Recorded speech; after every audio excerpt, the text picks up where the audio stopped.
लगातार 45 दिनों से फरीदाबाद समेत पूरे फरीदाबाद समेत दिल्ली एनसीआर में चर्चा का केंद्र है रेफर मुक्त फरीदाबाद। जी हाँ, वो रेफर मुक्त फरीदाबाद जो लगभग 45 दिनों से फरीदाबाद में चल रहा है और चल भी किस लिए रहा है। फरीदाबाद के एकमात्र जिला नागरिक अस्पताल है जिसका पहले नाम बीके अस्पताल होता था, उसकी अर्थव्यवस्था जो चरमरा गई है उसको सुधारने के लिए हो रहा है, आईपीटी चालू कराने के लिए हो रहा है, क्योंकि फरीदाबाद में एकमात्र अस्पताल है बीके का अस्पताल, जिला नागरिक अस्पताल, जिसका नाम चेंज कर दिया गया। और यहाँ से कुछ ही दूरी में है अटल बिहारी मेडिकल कॉलेज, जिस कॉलेज में लगभग बच्चे पढ़ने आते हैं, किताबी पढ़ाई पढ़ने आते हैं। जो भविष्य का डॉक्टर है उनको कभी तक कोई किसी तरह की कोई प्रैक्टिस नहीं मिले, उसको ट्रॉमा सेंटर बनाने के लिए यहाँ बैठे हैं, लगातार भूख हड़ताल में बैठे। फिलहाल मांगे दिखा दूं आपको। मांगे क्या है? रेफर मुक्त फरीदाबाद संघर्ष समिति पहली मांगे फरीदाबाद के सरकारी अस्पतालों में पूरी दवाइयां वो भी निःशुल्क हो, जांच सभी तरह के डॉक्टर्स दो, शहर को ट्रॉमा सेंटर दो, दिल्ली रेफर का खेल बंद करो। अटल बिहारी मेडिकल कॉलेज छायसा में है, उसमें मरीजों की भर्ती जो आईपीटी सर्विस जो मैंने बोला था शुरू करो। सिविल अस्पताल फरीदाबाद में आईसीयू शुरू हो। आप ये समझिए आईसीयू शुरू किस लिए बोले? 38 वेंटिलेटर धूल फांक रहे हैं, प्रशिक्षित कर्मचारी नहीं है, जिसके कारण एक बार अंदर लेके चलते हैं आपको धर्रे में। तमाम लोग हैं, प्रतिदिन चेहरा चेंज होता है, परंतु भूख हड़ताल निरंतर जारी है। फिलहाल एक महिला बैठी हैं, समाज सेविका हैं, सविता बग्गा जिनका नाम है, और तमाम लोग हैं। ये देखिए तमाम लोग बैठे हुए हैं, माला डाल के बैठे हैं, महिला बैठी हुई है। भूख हड़ताल, चेहरा भी उतर गया सुबह से, परंतु हिम्मत नहीं आ रही है। बात करेंगे एक बार। बहन जी नमस्कार। पहले लो ये लो। नहीं, क्या नाम है आपका? मेरा समाज सेवी सविता बग्गा नाम है। सविता जी, धरने पे जो भी व्यक्ति बैठता है, मेरा पहला और प्रथम सवाल यही होता है, क्या टीस थी धरने पे? वो तो सबको ही मालूम है। आज 45 दिन हो चुके हैं। रेफर मुक्त अभियान का ही है हमारा। बस रोज चेहरे बदलते हैं, लेकिन हमारा धरना उतना का उतना ही है। धरने पे जो बैठे हैं, धरने बैठे मगर कोई गति नहीं मिल पा रही है, एक तरह से कोई आश्वासन नहीं मिल पा रहा है। सविता जी क्या करते हैं आप? मैं समाज सेवा करती हूँ। समाज सेवा करते हैं। बात करते हैं सतीश चोपड़ा जी, इस मुहिम को चलाया है, लगातार 3 बार धरना दिया, इससे पहले चौथी बार बैठे हैं, और चौथी बार अब की बार तो सतीश जी कहते हैं तो लेके मानेंगे। सतीश जी, राजनीतिक गलियारों में चर्चा बन गई है रेफर मुक्त फरीदाबाद। हरियाणा विधानसभा लेके दिल्ली की संसद तक एक गूंज है, परंतु क्या हो रहा है जो जनप्रतिनिधि सुन नहीं पा रहे हैं, और क्या है रेफर मुक्त फरीदाबाद? हमेशा देखिए बिल्कुल पता चलना चाहिए क्या है रेफर मुक्त। देखिए, रेफर मुक्त फरीदाबाद का एक ही अर्थ है कि फरीदाबाद के नागरिकों को फरीदाबाद के सरकारी अस्पतालों में संपूर्ण और निःशुल्क इलाज मिले, सारी जांच की व्यवस्था यहाँ हो, और जो दिल्ली रेफर किया जाता है उस रेफर का खेल को बंद किया जाए ताकि लोगों के प्राणों की रक्षा की जा सके। दूसरी बात, अगर आपके दर्शक जो भी देख रहे हैं, जो भी इस बात को सुन रहे हैं, अगर वो चाहते हैं कि बीके अस्पताल जो सरकारी अस्पताल है उसमें दवाइयां उन्हें मिले, मुफ्त सारी दवाइयां मिले, सारी तरह के टेस्ट हों, सारी तरह के डॉक्टर हों, उन्हें दिल्ली के धक्के ना खाने पड़े, तो वो इस अभियान के साथ जुड़े, यहाँ पे अपनी उपस्थिति दर्ज कराएं, यहाँ जो रजिस्टर है उसमें साइन कराएं, ताकि सरकार को लगे कि इसके साथ बहुत सारे जो आम जनता वो जुड़ती जा रही है, ये आंदोलन का रूप लेता जा रहा है। पहली बात तो ये। देखो सतीश जी, हर बार हम वीडियो कवरेज करते हैं, हर न्यूज चैनल वाला करता है जी, हर बार नए लोग जुड़ते हैं। क्या है रेफर मुक्त फरीदाबाद? एक बार शुरू से बताएं, क्या क्या क्या फैसिलिटी मिलती है उसके अंदर? देखिए, रेफर मुक्त का एक ही अर्थ है कि यहाँ के मरीजों को दिल्ली रेफर ना किया जाए। जो यहाँ के सरकारी अस्पतालों को रेफर नाम का कोड लगा हुआ, उससे निजात दिलाने के लिए लोग यहाँ बैठे हुए हैं, जिसके लिए हमें शहर के अंदर एक ट्रॉमा सेंटर चाहिए फरीदाबाद मंडल के अंदर। देखिए, पूरे मंडल के अंदर लोकसभा क्षेत्र की बात करें तो 45 लाख से ज्यादा लोग रहते हैं, कई सारे नेशनल हाईवे जाते हैं, कई सारे इंडस्ट्रीज हैं, आए दिन लोग चोटिल हो जाते हैं, कोई सड़क दुर्घटना में घायल हो जाता है, कोई छत से गिर जाता है, कोई जल जाता है। इस तरीके की घटनाओं के अंदर पहला एक जो घंटा होता है वो बहुत कीमती होता है मरीज की जान को बचाने के लिए, जिसको गोल्डन पीरियड कहा जाता है, और वो सारा समय रेफर के खेल में बीत जाता है। आम आदमी के पास आज सिर्फ 2 ही ऑप्शन है, या तो अपनी जान से जाए रेफर के खेल में, या अपना जमीन जायदाद बेच के सूद पे पैसा लेके प्राइवेट अस्पतालों में इलाज कराने के लिए मजबूर है। इस मजबूरी से निजात दिलाने के लिए फरीदाबाद संघर्ष समिति के सारे सदस्य यहाँ बैठे हुए हैं। पिछले 45 दिन हो गया आज हमें, कड़कती ठंड के अंदर लोग अपने घरों में बैठे हुए हैं, हीटर चला के बैठते हैं, आग जला के बैठते हैं। हम यहाँ फर्श के ऊपर सो रहे हैं, खुले आसमान के नीचे एक टेंट के अंदर बैठे हुए हैं। किस लिए बैठे हुए हैं कि किसी माँ का बेटा इस वजह से ना चला जाए इस दुनिया से कि उसको समय पे इलाज नहीं मिला या उसके पास इलाज कराने के पैसे नहीं थे।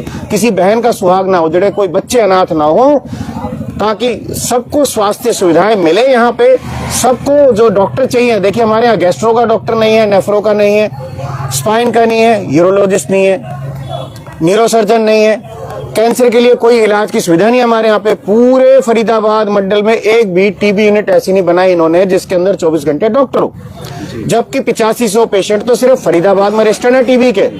बाकी हम पूरे मंडल की बात करें 20-25 हजार होंगे कम से कम। टीबी जिस तरीके से फैल रही है, बीमारियां जिस तरीके से फैल रही हैं, आप देख रहे हैं कैंसर के पेशेंट भी बढ़ते जा रहे हैं, पर यहाँ इलाज नहीं है। सरकार जो है पेंशन खेल रही है, घोषणा खेल रही है। देखिए कैंसर के पेशेंट के लिए हरियाणा सरकार ने 2500 रुपए प्रति माह पेंशन की व्यवस्था की है कि उसको मदद मिले, पर जब डॉक्टर नहीं है यहाँ पे, दवाइयां उपलब्ध नहीं है, उसके तो हजारों रुपए इलाज में जा रहे हैं। तो 2500 रुपए देने आप बंद करके यहाँ पे इलाज दें, डॉक्टर दे, दवाइयां दे, ताकि लोगों को दिल्ली के चक्कर ना काटने पड़े। बड़े दावे कर रही है आयुष्मान कार्ड जैसे एक सुविधा लेके आया है, 1.5 लाख रुपए अभी बताया एक्सीडेंट में कोई उसको सुविधा। क्या सरकार इतना पैसा खर्च कर रही है? आप कह रहे हैं सरकार तो प्राइवेट के लिए बोले, प्राइवेट में इलाज कराओ, 1.5 लाख रुपए मिलेंगे अगर कोई एक्सीडेंट में चोटिल हो जाता है तो। ये देखिए डीजीपी साहब ने भी घोषणा की थी हमारे धरने पे बैठने के बाद, ठीक है, ये तथ्य हैं। और हम यही तो बात कह रहे हैं, आप प्राइवेट सेक्टर में 1.5 लाख रुपए के देना चाहते हैं, और 1.5 लाख के बाद उसका इलाज कौन कराएगा? प्राइवेट अस्पताल वाले तो 1.5 लाख रुपए एक 2-2 दिन में पूरे कर देते हैं, उसके बाद वो गरीब आदमी कहाँ जाएगा? तो इसका कोई सार्थक अर्थ ही नहीं निकलता, ना इसका लाभ होने वाला जनता को। जैसे आयुष्मान कार्ड का कितने लोगों को लाभ मिला? यहाँ से जो भी देख रहे हैं, हमारे धरने के आगे से जितने भी गुजर रहे हैं, बीके जा रहे हैं, तो बताएं कितने लोगों को लाभ मिल गया आयुष्मान कार्ड का? अगर आयुष्मान कार्ड फंक्शनल होते, लोगों को लाभ मिलता, तो बीके में 2,500 से 3,000 लोग क्यों आते हैं यहाँ पे डेली? 2,500 से 3,000 पर डे की विजिट है। किस लिए आते हैं? अगर उन्हें आयुष्मान कार्ड का लाभ होता। दूसरी बात, आप आयुष्मान कार्ड के नाम पे प्राइवेट सेक्टर की जेब क्यों भर रहे हैं? यहाँ डॉक्टर क्यों नहीं देते? यहाँ आईसीयू फंक्शनल क्यों नहीं करते? यहाँ दवाइयाँ क्यों नहीं देते? 5 रुपए का कार्ड बनाते हैं, 1500-2000 की दवाई मरीज से बाहर लेनी पड़ती है, बाहर से महंगे टेस्ट कराने पड़ते हैं।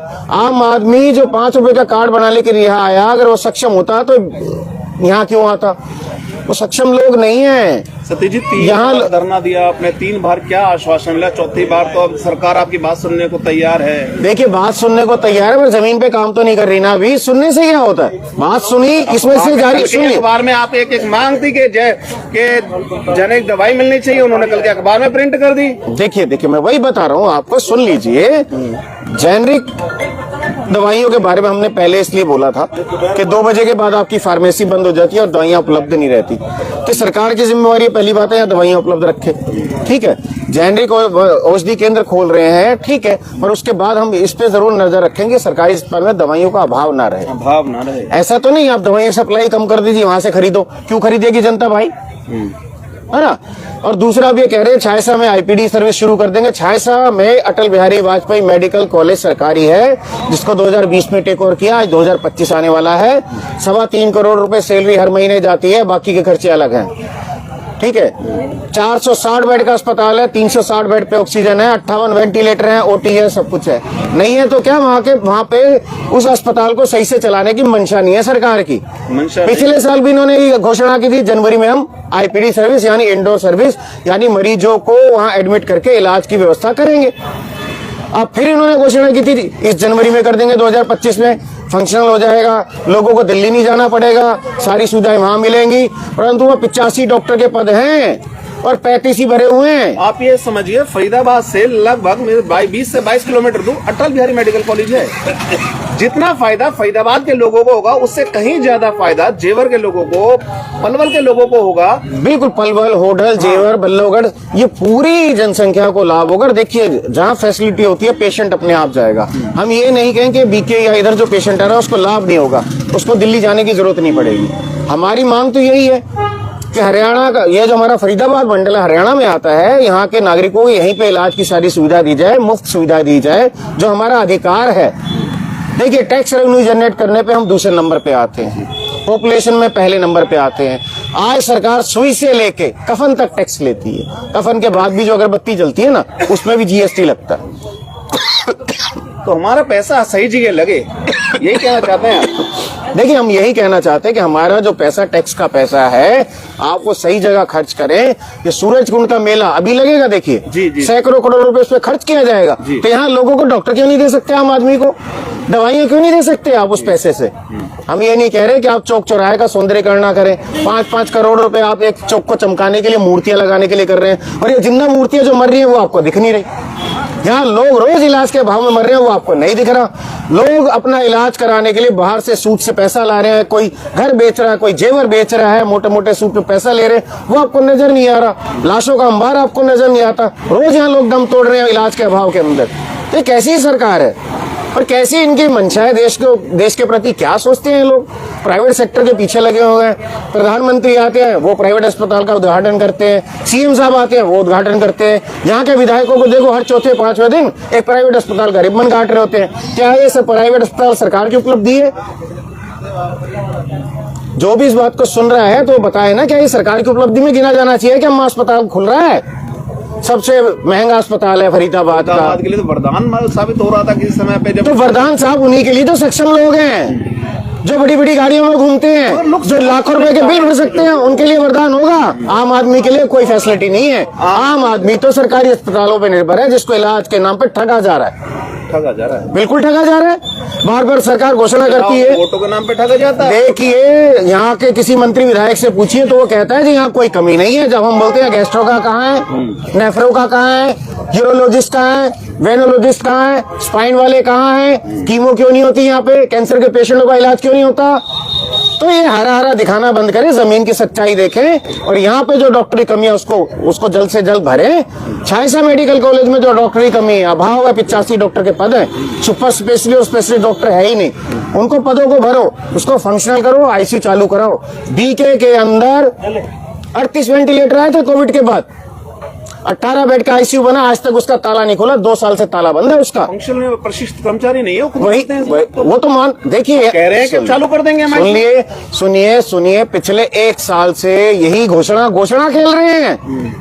हमारी जो पीएम मोदी सविता यादव, उसने कई बार डिमांड लेटर भेजा कि आप डॉक्टर दें, हम चालू करें। सतीश जी, मौलिक अधिकारों में बहुत सी चीजें से, कुत्ते काटने का इंजेक्शन नहीं है अंदर। देखिए, मैं आपको बता दूं, रेबिस का इंजेक्शन 2 बजे के बाद लगता नहीं है। क्या कुत्ता टाइम देख के काटता है? छुट्टी के दिन इंजेक्शन नहीं लगता। कई बार हमने इनसे बोला 24 घंटे रेबिस का इंजेक्शन ही दे दो। अगला किराया भाड़ा खर्च करके आता है, उसको पता चलता है यहाँ रेबिस का इंजेक्शन अगले दिन लगेगा। वही मैं कह रहा हूँ, और बीच में छुट्टी आ गई तो 2 दिन बाद लगेगा। और सांप काट जाए तो वो कुछ भी नहीं होगा इनके पास। देखिए, एंटी स्नेक वेनम तो यहाँ 24 घंटे उपलब्ध है। अब उपलब्ध है। बहुत सारी चीजें जो हमारे हम अधिकारियों से करवा सकते तो हमने करवा दी। देखिए, पहले यहाँ पर तो टाका पट्टी भी नहीं होती थी। पट्टी भी लोगों को कहते थे खरीद के ला, तो तेरी बैंडेज होगी, तेरा सिर फटा है, तू पहले सूचर लेके आ। जो टाका लगाने के लिए सुई होती है वो लेके आ, तब तेरे टाके लगेंगे। हमने तो ऐसी व्यवस्था देखी, बीटाडीन तक नहीं होती थी। बहुत जद्दोजहद के बाद, कई सालों की जद्दोजहद, 3 बार धरने बैठे, 4थी बार नहीं। देखिए, मेरे को सुनिए, 8 से 10 साल हो गए बीके के यहाँ पे काम करते हुए, लोगों की मदद करते हुए, लवारिसों के जो हम सड़कों से उठा कर आते हैं उनका इलाज कराते हुए। जो वंचित पीढ़ी लगता था कि जिसको ब्लड की जरूरत है, किसी को दवाई के लिए पैसे नहीं है, तो हम देते रहे जितना हमसे हो सकता था अपने साथियों के सहयोग से। यहाँ तक कि वहाँ जो मोर्चरी देख रहे हैं आप, उसके अंदर जो 3 सीटर लगे हैं, पंखे लगे हैं, लाइट लगी है, वॉश बेसिन लगी है, टंकी लगी है, मैंने लगवाई अपने पैसों से। कितनी बार यहाँ चादरें डोनेट की, स्ट्रेचर डोनेट कराए, व्हीलचेयर डोनेट कराए, कितनी बार मैंने खुद दवाइयाँ डोनेट की। यहाँ तक कि पेट दर्द के इंजेक्शन नहीं होते थे। रात को कोई महिला अपने पति को लेके आए, रात को 2 बजे से पर्ची लिख देते, जाके इंजेक्शन लेके आ। वो बेचारी 2 बजे रात को यहाँ सड़कों में भटकती है। बहुत से लोग कह रहे सतीश जी तो ऐसे ही बैठे हैं, कुछ नहीं है, हम तो करने को तैयार हैं। क्या करने को तैयार हैं? क्यों नहीं, अखबारों में प्रिंट कर रहे हैं। अखबारों में प्रिंट करने को ही तो तैयार हैं, काम करने तो तैयार नहीं है। काम करने को तो तैयार नहीं है। अब जनवरी भी बीतने वाली है, देखते हैं आईपीडी कब शुरू होती है। आश्वासन तो दे रहे हैं आप। आश्वासन प्रेस में दे रहे हो ना, रिटर्न में दो हमें, बताओ कितना फंड अलॉट किया। अब देखिए, बजट सेशन आने वाला है। हमारा यहाँ के जो विधायक है, मंत्री है, उनसे निवेदन है कि भैया यहाँ के फरीदाबाद की हक को, आवाज को बुलंद करो और बजट में सवाल पूछो, ट्रॉमा सेंटर के लिए कितना फंड अलॉट किया जा रहा है। बैठे थे, शीतकालीन सत्र चल रहा था विधानसभा का। देखिए पहला सेशन था, पहले सेशन में इतनी जो बातें नहीं होती, सवाल नहीं उठा पाते, फिर भी हमारे को जो फागना जी उन्होंने बताया कि मैंने सदन में इसके बारे में बात की थी, मुख्यमंत्री जी से बात की। उम्मीद है सरकार से कुछ? देखिए सरकार नहीं करेगी तो कौन करेगा? उम्मीद तो सरकार से की जाएगी। ये हमारी चुनी हुई सरकार है तो हमारे लिए काम क्यों नहीं करेगी? चुने इसलिए। 3 बार बैठे हैं, चौथी बार बैठे। देखिए सुन लीजिए, 3 बार हमने सांकेतिक धरना प्रदर्शन किया था, जिसका असर ये हुआ था कि यहाँ कई व्यवस्था बदली। छायसा मेडिकल कॉलेज में आप भी हमारे साथ थे, और भी पत्रकार साथी थे, समाज सेवी थे। जब हमने वहाँ प्रदर्शन किया, उसके बाद वहाँ पे ओपीडी सर्विस शुरू की गई थी। आप गवाह इस चीज के। वहाँ 85 टाइप की दवाइयां थी, आज 200 से ऊपर दवाइयां उपलब्ध है। ये वहाँ बैठने का असर हुआ। वहाँ पे इमरजेंसी वार्ड तब शुरू हुआ जब वहाँ बैठने लगे, जब हमने वहाँ पे सांकेतिक धरना प्रदर्शन किया। अब देखिए मेरी नाराजगी यहाँ की जनता से भी है, जो बीके में आ रहे हैं, जो ट्रस्ट हैं, वो भी हमारे धरने में साथ में नहीं आते। अरे कम से कम वहां 2 घंटे लग रहे थे, 5 मिनट आके खड़े हो जाओ। अगर चाहते हो कि यहाँ डॉक्टर पूरे मिले, दवाइयां पूरी मिले, तुम्हें पूरा इलाज मिले, बाहर धक्के ना खाने पड़े, तो कम से कम यहाँ के 10 मिनट तो बैठ सकते हो आप। 10 मिनट। अगर आपके घर में कोई दुर्घटना हो गई ना, कहीं एक्सीडेंट हो गया, किसी का कोई घायल हो गया, रेफर मिलेगा, और रेफर का दूसरा नाम है मौत। क्योंकि दिल्ली पहुंचते पहुंचते आधे से ज्यादा लोग तो दम तोड़ देते हैं। अपनों के बचाना चाहते हो तो इस मुहिम के साथ जुड़ो। जो यहाँ पे 2500 3000 लोग आते हैं ना रोजाना बीके में, अगर वही यहाँ के 10 मिनट खड़े हो जाए ना, सरकार के कान खड़े हो जाएंगे। सरकार निजात चाहते हो, आ जाओ साथ में, अब भी वक्त है। इसके बाद दोबारा कोई तुम्हारी आवाज उठाने के लिए खड़ा नहीं होगा। दोबारा आवाज तो बात जनता के लिए लड़ रहे हो, जनता पीछे भाग रही है, शर्म आनी चाहिए। आपने देखा होगा कसाई का दबड़ा, जिसमें मुर्गे भरे होते हैं, कसाई आता है, एक की गर्दन पकड़ता है, बाहर ले जाता है, वो कुकू करता है, चिल्लाता है, बाकी दाने चुपते रहते हैं। यहाँ की जनता उस तरीके से जी रही है। अपनी बारी आती है ना जब, तो यहाँ रोते हैं कि भाई IC क्यों नहीं है, हमें दिल्ली क्यों भेज रहे हो, हमारे पास दवाई के पैसे नहीं है, ये बाहर टेस्ट कहाँ से कराएं। तो जब कोई आपकी आवाज उठाता, आप घरों में घुसे रहते हो।